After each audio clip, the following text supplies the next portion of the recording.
Cube My Stays. Tara.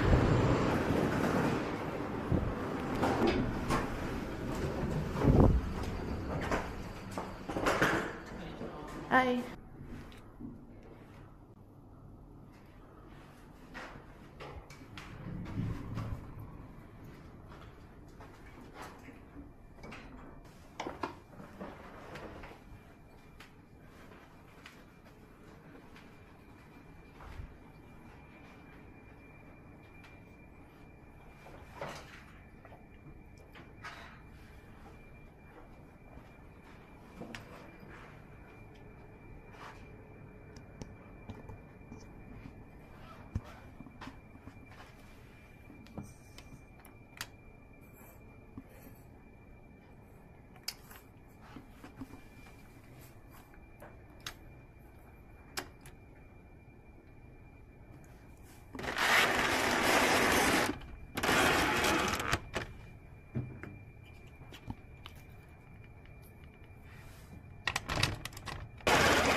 It's only 300 yen to wash your clothes.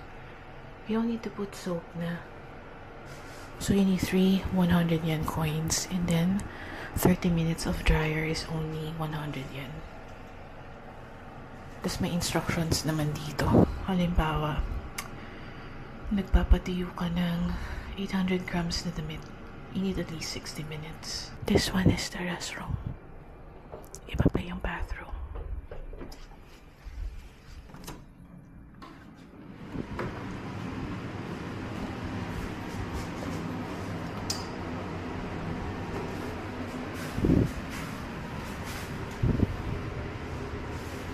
Alam mo ang gusto ko rito? Alam ko heated yung bidet eh.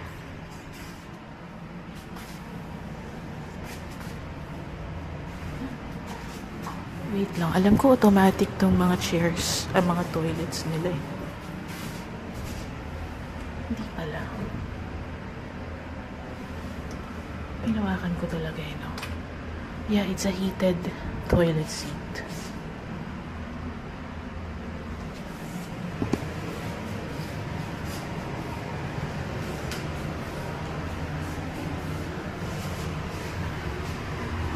So, itong toilets, nandito siya mismo sa loob ng mga cabin room. Puntahan natin yung bathroom.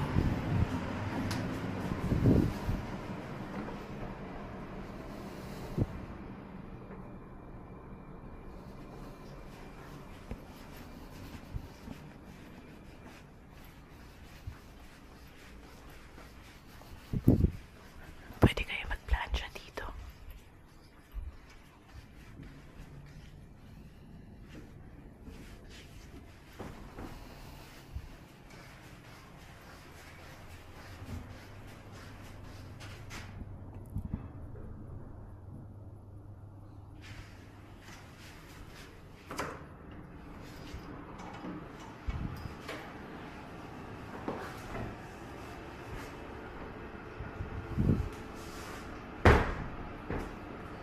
Each of the stalls have its own hair dryer. That's what I like about this place. And then you can put your used towels there. My chairs. Sa iba kasi you have to share like one hair dryer. Tas minsan walang upuan. And then my cups, they also provide more toothbrush and Q-tips. Tapos, may toilet pa dito.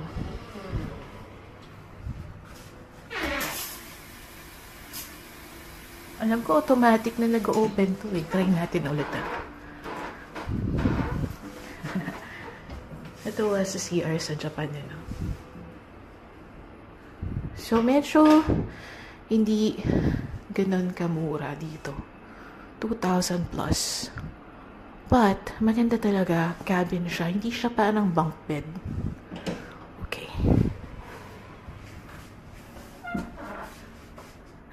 Di talaga siya nag-open mag-isa. Bakit sa recollection ko nag-open siya? Recollection? Char. Ito. May 4 na shower area. And, ang gusto ko sa shower area nila, malaki rin. Look.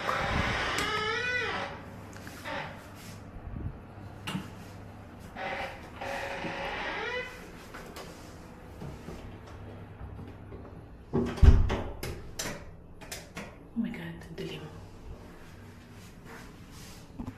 Ang linis, diba? And everything you need is here.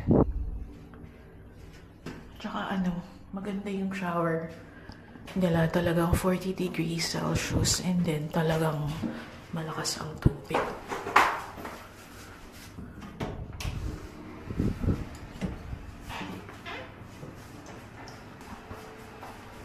First time ko nakita to. Does it mean may bathtub? May bathtub na! Wow! The other floor, walang bathtub. Uy! Natuwa naman ako. Okay ha. Nice. Pero alam mo, pag ganito ka public, hindi naman super public, I'll probably spray alcohol bago ako magta-tub. Pero alam nyo, dito sa Japan na-discover na pag sobrang sakit ng katawan mo, magbabad ka sa hot tub. Kaya pala yung iba kahit ibabad mo lang yung paa mo, sobrang soothing. Natuwa naman ako dito. Noted to. We're gonna stay one more day here kapag galing natin ng Hakone. Ganda rito, no? Maganda yung common room. Mabilis yung wifi. Maganda yung CR. I like that it's not bunk type, cabin type siya. So, in a way, it's not an individual room, pero may pagka-solo yung dating. Ito yung lobby. And then, look at their common area. Marami silang manga and you can borrow to read it.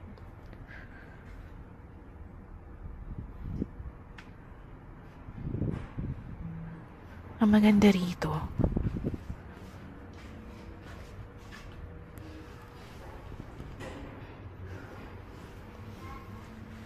may mga saksakan. Ayan o.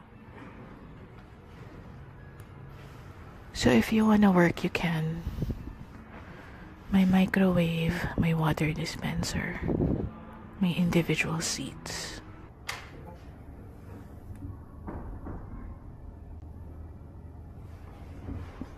Nakita nyo, doon yung room ko. So ako lang yung space na sa area na yon. So ang sarap ng tulog ko. It's currently 11 p.m. here in Tokyo. Nakatulog ako ng mga 5 or 6 hours. Sobrang pagod ng auntie nyo. Anyway, nagutom na ako kasi yung huling kain natin, that was 2 p.m., diba? Sa Yayoi Ken, yung may only rice. So, ngayon, kumain naman tayo sa Sukiya. Tapos, I'll probably work for 2 to 3 hours then sleep. Kasi bukas gusto ko 7:30 pa lang umalis na tayo papuntang Shinjuku dahil mag-Hakone tayo. Hindi pa ako nagpapalit ng damit.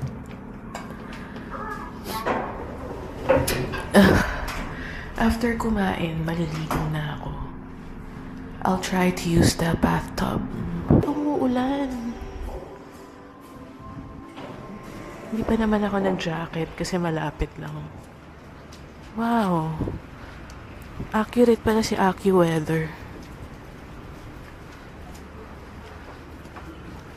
Dito na lang tayo.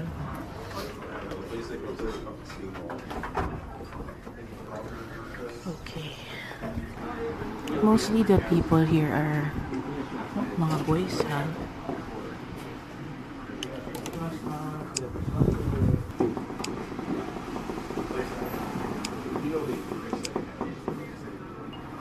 Siyempre mag-queue doon tayo.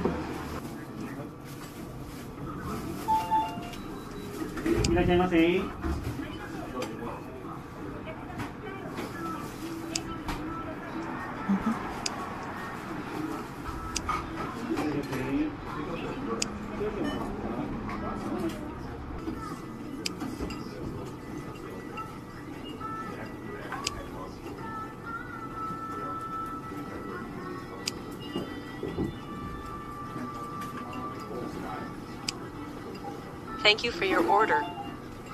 That's it. And then we will probably pay there. First time natin sa Sukiya at mukhang masarap. Magkano ba lahat to? 890 yan yata. Tikman natin without the egg muna.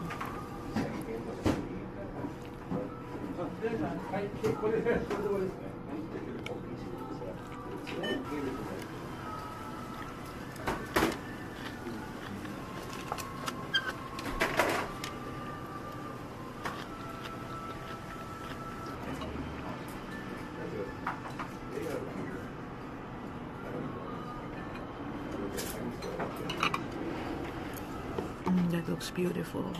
Perfect for the weather tong meal na to.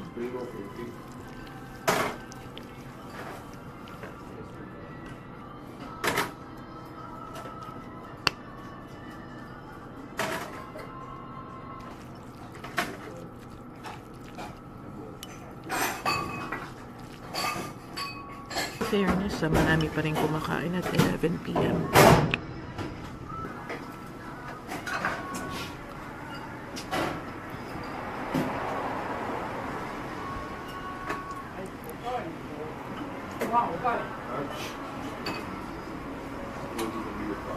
Ang sarap.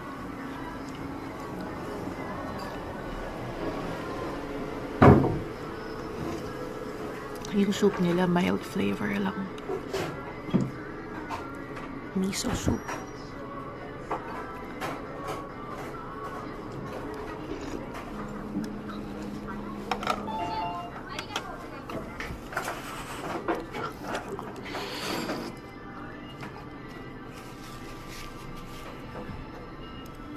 I placed lots of togarashi and some pickled ginger.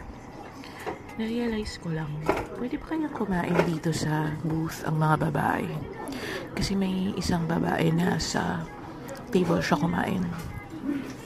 Although, hindi naman ako pinagbawalan. Here's the result. Ang sarap. And then to pay, all you have to do is get your ticket and go to one of the cash registers. And then somebody will help you out when you pay. Bali, yung order ko pala, 150 lang talaga siya. Pero dahil in-order ko yung may onion leeks toppings, ito yung charge niya, yung 200. And then, itong 150 was the additional soup and gulay na side dish na in-add ko. Nakita niyo naman kanina sa screen. Not bad, no? Bali, total, the meal is 800 and then there's taxes and fees. There you go. Bayad na tayo. Kakaiba pala magbayad dito. Pipindutin mo cash. Put the cash here. Put okay. And then the sukle will get out of here. Tapos, kapag magte-take out ka lang, dito ka mag-order. Hindi ka na uupo. Wala tayong payong. Pero takbo tayo sa Daily Yamazaki. Ito lang naman. Naku, sana hindi ako magkasakit. Takbo, takbo, takbo.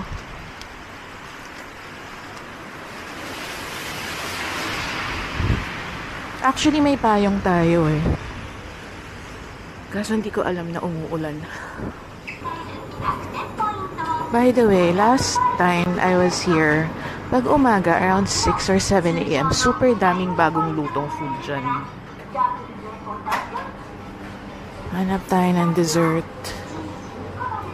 Alam nyo, sa Pilipinas, di naman ako nagde-dessert. Dito lang. Kasi I wanna try new things. O, tingnan nyo to, 537 lang. Salmon.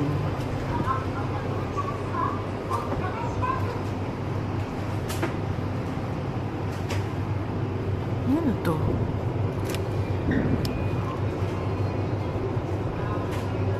Mukhang pasta. 498 yen.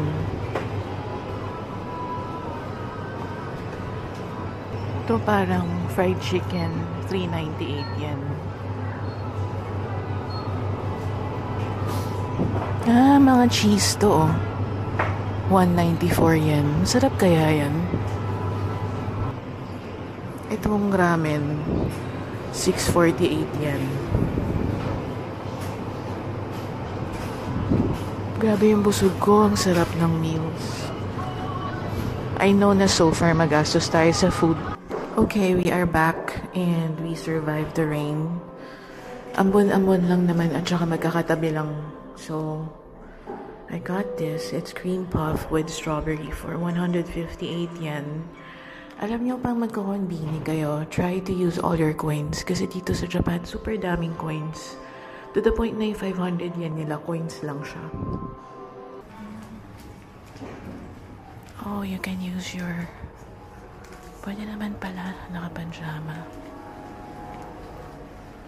Ah, pwede. Naka-pajama at naka-chinelas. So yeah, I can confirm that you can wear your pajamas and your slippers here in the common room. And also, it's not really a quiet room. You can talk quietly, not loudly lang. Tikman na natin to. Habang malamig pa.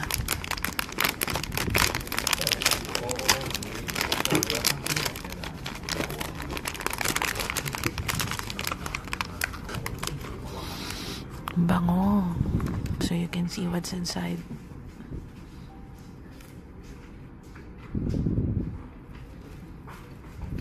Wow. So creamy.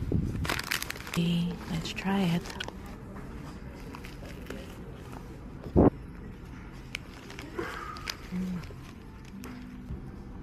Alam mo, ang gusto ko dito sa Japan, hindi umay yung mga creams nila. It's ano siya, whipped cream na very light with pieces of strawberries. Tapos slightly sweet lang siya, and the strawberries itself masarap. Before I start working, I wanna briefly talk about this. Nabili ko lang to sa Lazada. Alam niyo magkano lang to? Wala pang 250. Maganda siya.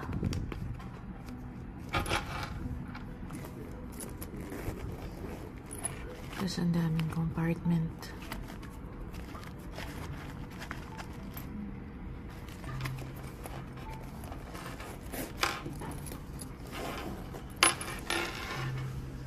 This one naman, same store. Wala pang 500. Cute din, diba? Mare, huwag niyo akong i-judge. Sobrang pagod at antok ko. Hindi na muna ako naligo. I just wanna sleep. I know that my clothes are dirty. Galing pa ng airport. Pero, oh well. Anyway, papakita ko lang sa inyo na pag dito kayo tumira, even pantulog din yung naiisipin. Kasi tingnan nyo, oh, ang laki ko pero kasya sa akin yung pajama nila.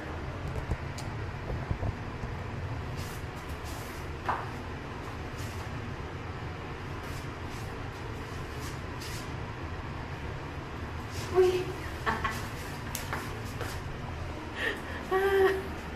Anyway, mag-iilamos at magtututbrush na muna ako. Balikan ko kayo pag may energy pa ako mamaya.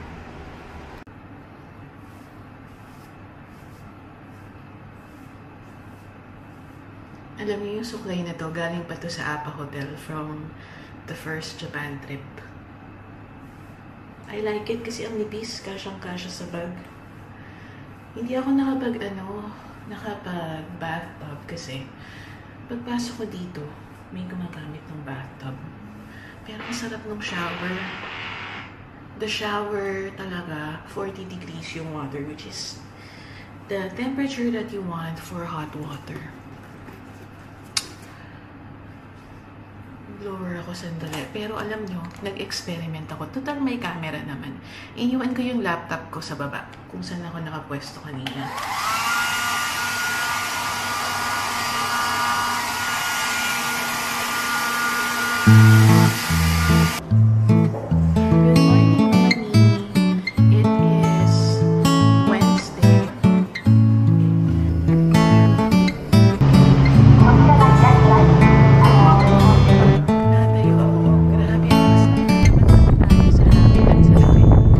Spots.